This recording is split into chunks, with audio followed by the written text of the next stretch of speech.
Season 3, Episode 8, Should You Use VST2 or VST3 Plugins? There's actually quite a lot to talk about regarding VST, and that's what I want to cover in this episode. But a little backstory, so when I first started, it was on VST2, 32-bit. Then it started to getting introduced to 64-bit, which means that now there's way more access to the amount of RAM on your computer. And one thing to mention is now with Windows 11, 32-bit is even no longer supported because it requires a minimum of 4 gigabytes of RAM, which means that there's no 32-bit of Windows 11. So what was happening in the early years of plugins was it went from 32-bit VST2 to 64-bit VST2. All right, so this is all in the VST2 world. And then now what's happening is now we are transitioning to VST3. So the question you should ask yourself is, do I need to use VST2 anymore? And that's what I want to tackle in this episode. Again, don't forget about my free book. It's called 5 Keys to a Successful Beat. So simple, it becomes creative. Go to itsgratuitous.com/5 keys. Sign up with your name and email, and you will get the free book, some free training, and special pricing to the platform with over 30 FL Studio courses where you can take advantage of the course pathways. The course pathways is a super easy way to learn how to make beats, and what it is you simply just follow the courses in order for the most simple way to learn music production. It's essentially like a college curriculum for beat makers, right on the platform, really organized. Again, you can start slow by going to itsgratuitous.com/5 keys, download the book, check out the free training, and then jump into the platform if you're interested with the special pricing.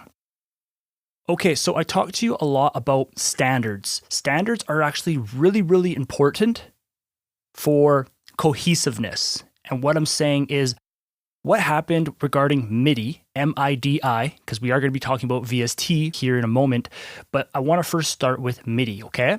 So MIDI is actually super, super cool because what happened was all of these music companies way back in the day were creating all their different hardware, but if they did not agree on a standard, people were not able to use the equipment with different equipment. For example, if you had a synthesizer and then you want to plug that into a sound module, you would not be able to do that if it wasn't for MIDI.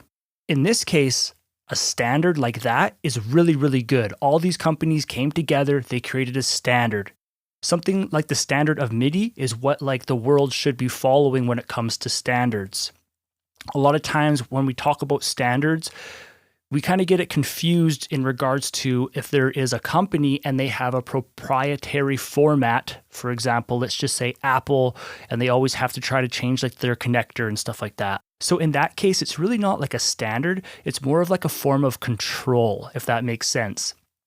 A standard is something that makes things easy for everybody, such as MIDI, right? It's a simple connector. If you had a Roland keyboard, if you had an Alesis keyboard, even like an M Audio MIDI keyboard, you were able to use MIDI, a MIDI cable to plug into different hardware, and all of this equipment could work. And so essentially it allowed musicians as a whole to work with any piece of equipment. And that is what I'm saying, that it's so awesome. And so I wanted to start with that story because VST essentially came to solve a similar problem, except the only difference is, so VST is owned by Steinberg, and I really don't understand like the licensing and all that kind of stuff because I have not developed a plugin myself. But anyways, for a while in the very, very beginning stages of music production, they were struggling in regards to what format should you use. You may have heard of AU units for Mac. You may have heard of like DirectX plugins for Windows. If you're just dealing with just Pro Tools, they have so many different formats. They have like the AAX, the RTAS. But what happened was VST came out and it was essentially kind of like the one catch-all that all developers can start using. So just like how MIDI came in and it was like the standard that allowed all your equipment to kind of work together, which is awesome. That's really what you need in the music world, right? VST kind of came in like the same way, and it just allowed all developers to use one format. It doesn't really matter what, software you're using, even if it's music production software or even other software that requires audio. Many times you could be bringing in your VST plugins. And that's why I say to you that if you get a high quality set of VST plugins, those plugins can follow you anywhere you go on your computer. And the thing is, you learn them really well. It allows you to work faster. It allows you to train your ear quicker. I'm always just talking about workflow, okay? So to answer the question now and focus on the topic of this episode of what, should you use VST2 or VST3? So I would recommend using VST3 wherever you can, but you have to understand that sometimes software is not up to date. So sometimes you can't use VST3. Thankfully, FL Studio is usually really, really quick to adopt these new standards, and they do make sure that it's not that buggy or anything, but I really, really like that because it allows you to be up to date on the newest trends. They have supported VST3 for a long time, and so I have been using VST3 for all the plugins that have VST3 compatibility. We'll talk a little bit about the difference between VST2 and VST3 near the end of this, but in short, use VST3 because it's going to allow your projects to have the longest compatibility in the future. Now, sometimes software is not up to date, which means that you are restricted to using VST2. And so in other words, if you have the choice to install your plugins, sometimes it would say, do you want to install the VST3 version, the VST2 version? If you only make beats in FL Studio, you only need to install the VST3 version. If you are using other software that requires the VST2 version, then you will want to install both the VST3 and the VST2 versions. When you make beats in FL Studio, use the VST3 version so that your projects are most compatible in the future, and then you'll have to use VST2 for any other projects, okay? So at the moment, it's kind of like that transition stage when it was like 32-bit VST2 and 64-bit VST2, and now we have VST3, okay? So it's kind of like that transitioning is happening.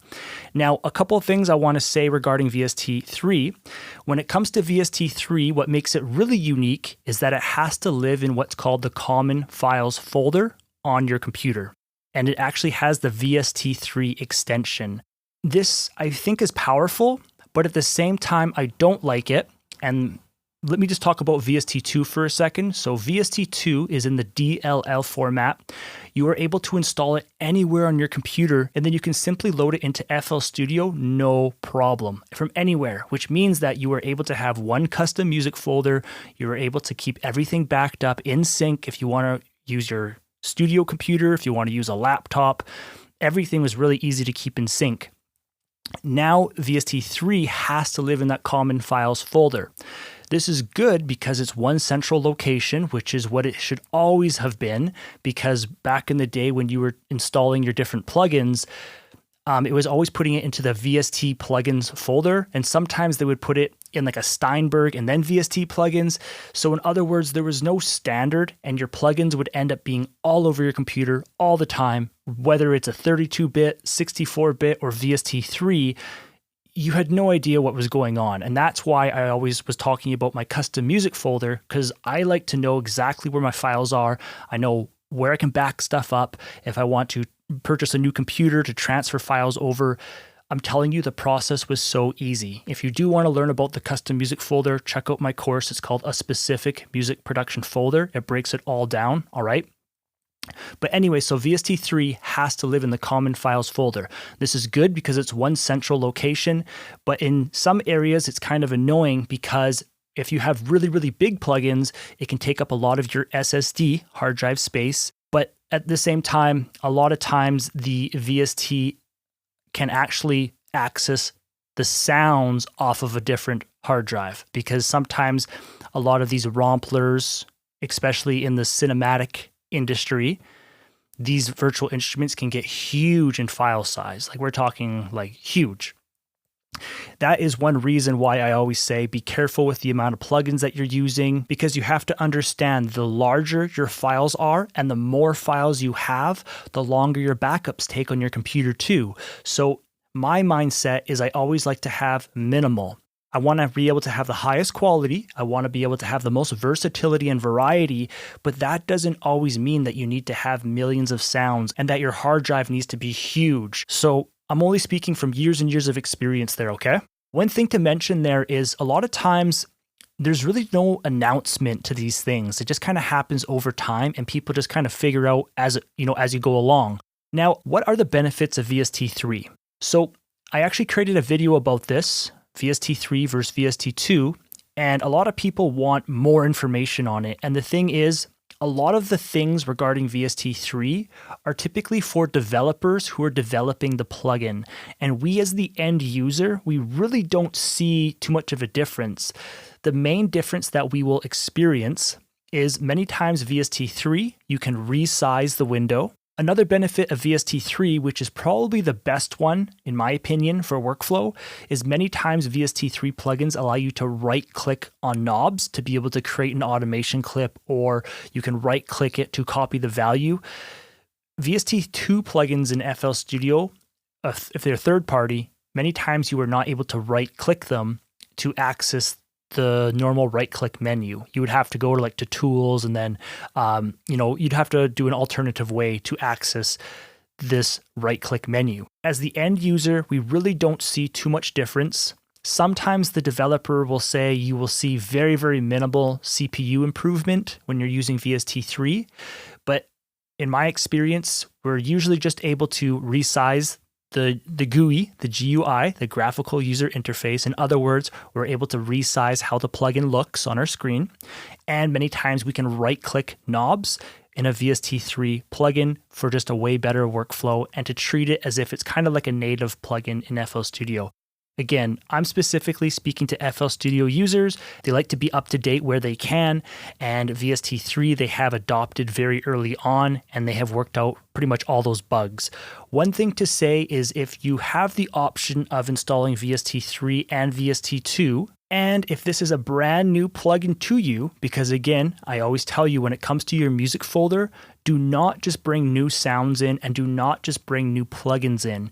Make sure that you are testing them and that you like them. If you like it, then it is allowed in your music folder. But if you are in the testing stage of this plugin, I would highly suggest installing the VST3 version, try it out and make sure it's not buggy in FL Studio. If it is buggy, then you're going to have to use the VST2 version, okay?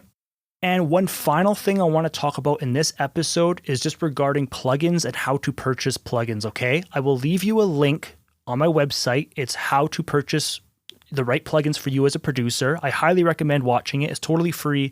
It will teach you how to properly buy plugins to give you the best experience for the long term. A lot of times when it comes to this marketing, you either download a lot of free plugins or you start purchasing plugins and then you realize later on, like, oh, I don't even use this plugin. I wasted the money. Or I ended up using these free plugins on a serious project. Now you go back to work on it and maybe you deleted it. Maybe it's hard to find now. So here is what I look for, okay? So number one, your plugins should never, ever, ever be subscription.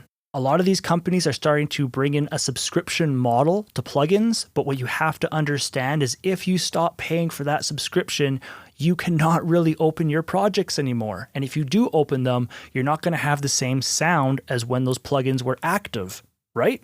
So don't get tricked out there. Do not support these companies who are making you opt into a subscription model regarding plugins, okay? For example, I will compare a subscription, let's say, to my course platform. If you subscribe to a membership, you are given access to watch the courses, right? You can stream them. If you stop your subscription, then you cannot watch the courses. But the difference is I'm not holding your music hostage. These companies that are offering you a paid monthly or yearly subscription to these plugins are holding your music hostage whether you know it or not. And now you know it, okay? Be very careful. Another thing I don't like that these companies are often doing is they are making you install a central piece of software in order to download all of their other software. So in other words, I will talk about, let's say, Native Instruments. I usually don't like to kind of pick companies apart, but in this one, I will just call out Native Instruments. So when I was doing my MIDI keyboard reviews, so I had the M Audio Oxygen Pro. That's the MIDI keyboard I'm currently using, but I also reviewed the Native Instruments A49. The reason I reviewed it was because it had semi-weighted keys in the 49 key model. That's really hard to find. But the main thing I didn't like about that MIDI keyboard was that Native Instruments was making you install tons and tons of software just to give you access to all of the buttons on that MIDI keyboard. If you simply just plugged in the MIDI keyboard through USB cable, there was no separate driver that you could just simply install just to get the keyboard up and running. No, you had to install all of this additional software in order to use all the features of that MIDI keyboard. And for me, it's just kind of like, that's kind of weird. Like, why do I have to install all this software? The Oxygen Pro, you simply install a driver and you're good to go. There is an additional piece of software, and it's also allowed to be installed separately. Okay, it's like the preset editor. And then there is also the M Audio Oxygen Pro software manager. But the thing is, yes, this is one central place to access all the things regarding the MIDI keyboard, but you do not have to have that piece of software to use the MIDI keyboard. With Native Instruments, you actually have to install their kind of manager software in order to use the MIDI keyboard, which I personally just kind of think is like a red flag. It's just weird. When I installed the M Audio Oxygen Pro, the amount of software is super lightweight. When I installed the software for the Native Instruments, it was so much software just to use the MIDI keyboard. Now, let's talk about virtual instruments again. So Serum is awesome for this. You simply just download an executable file. They give you a license. You're good to go. That's it. We talk about Silence One. You download an executable file. They give you a license. You're good to go. Arturia, they make you install, again, a central piece of software in order to download Pigments. And I really, really like Pigments. But for me personally, I would like to be able to download Pigments as an executable file and enter in the license code.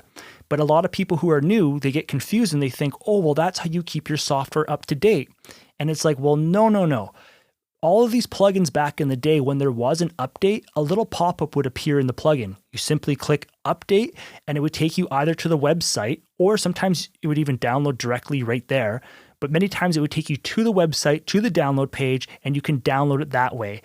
I'm telling you, that is the way how you want your plugins to be so that you are in full control. The more that you have to install software on your computer, the more that we are allowing these companies to take control of our music and our computers eventually. So an executable file, the reason why I like it is, number one, it allows you to keep different versions of that plugin. So an executable file, it is the exe file. It's essentially what you double click to install the plugin, right? An exe file, an executable file. The reason I like executable files is, number one, it allows you to install it on a computer that's offline. It also allows you to keep different versions of that plugin in case, let's say, you install it and it's buggy or something. That's very, very wise to keep different versions of the plugin. You don't need to keep all of the versions of the different plugins because sometimes, it just works good. But for example, let's say FL Studio 12 to FL Studio 20 to FL Studio 21, in my opinion, I would highly recommend downloading and keeping the latest version of that release on your computer. So in other words, keep the latest version of FL Studio 12 on your computer just as an executable file in case you ever need to access old projects and they don't work in new projects very well. Same thing with 20, same thing with 21, etc. Okay? Because again, what's happening is things are changing within the industry. But what's happening is so many new people are coming into the industry and they just think, oh, that's normal. But the thing is, when it comes to audio, it's not normal. The audio industry has always been, and again, I'm just going to talk about virtual instruments and sound packs. You downloaded the executable file. They gave you a digital license. You activated it. It was good to go. Okay?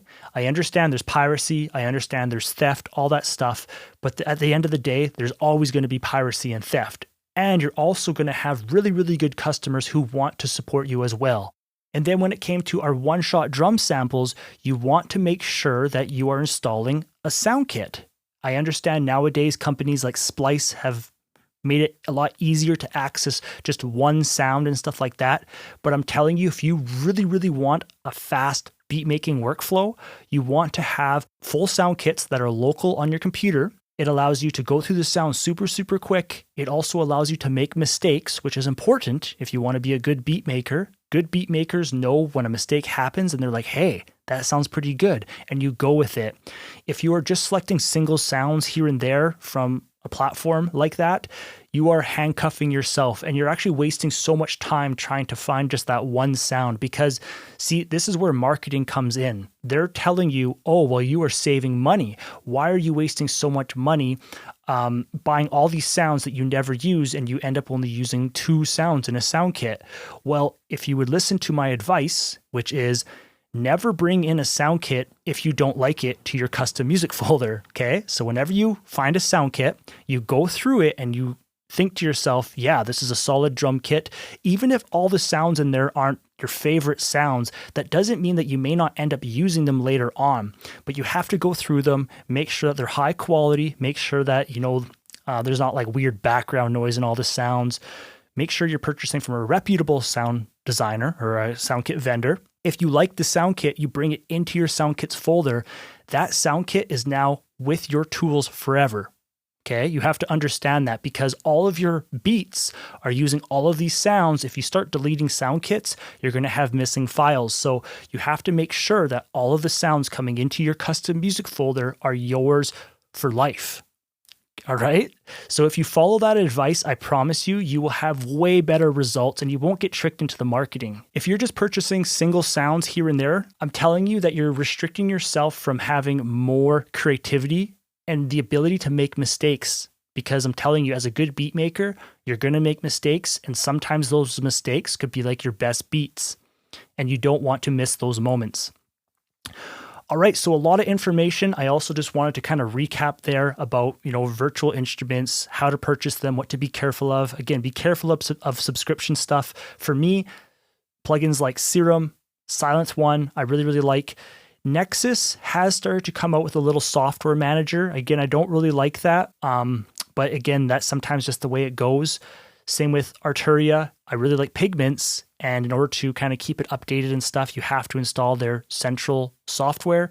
But again, I really do like Pigments. And again, with marketing, these companies will tell you, oh, it's a super easy piece of software. It allows you to stay updated, really easy to know, with that plugin. But in reality, if you look at that software, many times they have their store baked right into the software, right? So in other words, they're just trying to put their products right in front of your eyes. And I understand it's business. It's all about selling and making money so that you can grow your business.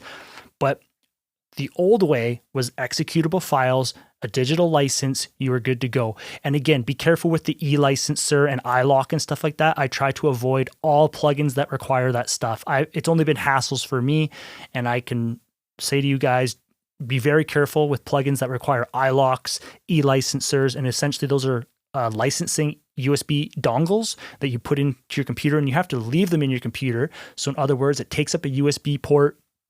If you don't have them plugged in, you can't use those virtual instruments or plugins.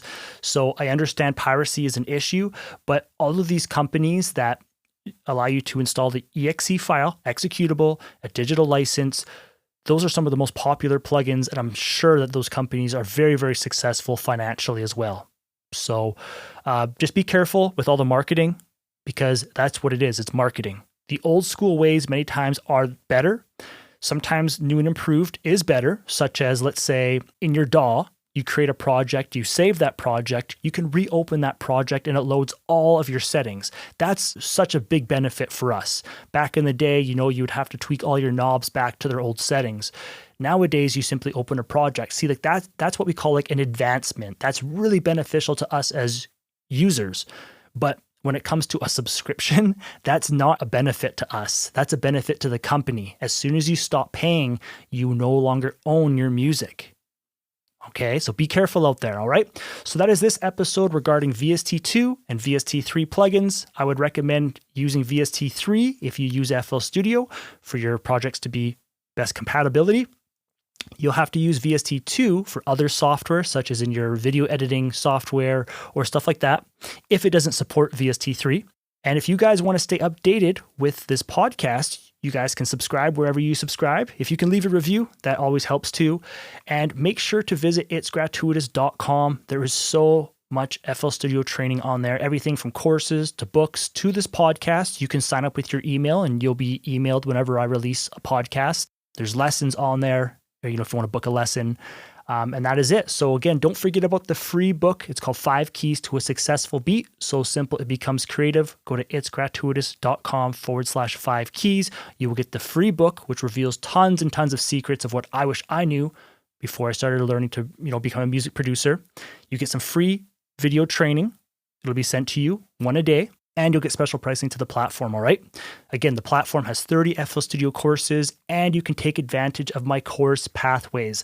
The course Pathways is like a college curriculum for beat makers. In other words, you simply follow the courses in order of how I've laid them out. There's very minimal distractions. So in other words, you get in there, you start learning how the music program works, and I break down each course more in depth. And each course is not just like a simple little course. Some of these courses are 4 hours, some courses are 8 hours, some courses have 10 videos, some courses have like 30 videos, okay? So this is a very in-depth platform. I've been teaching how to make beats for many, many years. And if you want to take advantage of it, again, start with the free book by going to itsgratuitous.com/5 keys. I'll talk to you in the next episode. Thanks for listening.